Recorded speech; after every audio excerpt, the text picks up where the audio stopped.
आजच्या युगात प्लॅस्टिकचा वापर दिवसेंदिवस वाढत असल्यामुळे इको फ्रेंडली म्हणजेच पर्यावरणपूरक वस्तूंचा वापर काळाची गरज बनली आहे.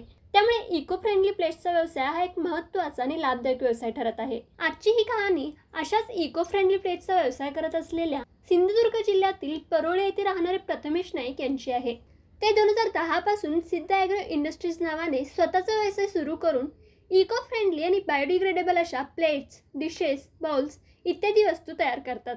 ते सांगतात की सुपारी झाडाच्या पानापासून हे प्लेट्स बनवत असून पूर्णपणे केमिकल फ्री असतात. यासाठी रॉ मटेरियल मिळणे गरजेचे असते.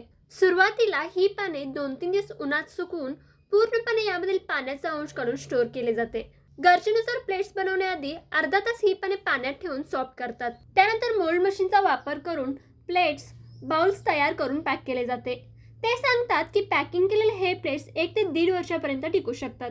या सिद्ध ॲग्रो इंडस्ट्रीजमध्ये दिवसाला 1000 ते 1500 आयटम्स तयार होत असून एक प्लेट, बाउल 6 ते 7 रुपयांनी विक्री करतात. या व्यवसायासाठी प्रथमेशांना 10 ते 12 लाखांचा खर्च आला असून सर्व खर्च जाता 30 ते 40% नफा होत असल्याचं ते सांगतात.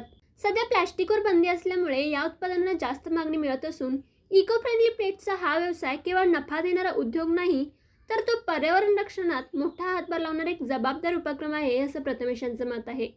तर मित्रांनो, तुम्हाला प्रथमेशांचा हा इको फ्रेंडली व्यवसाय कसा वाटला हे कमेंट करून नक्की कळवा. त्यासोबतच अशाच प्रकारच्या नवनवीन व्हिडिओज पाहण्यासाठी आताच आमच्या उद्योग मंत्रा इंस्टा व फेसबुक पेजला फॉलो करा.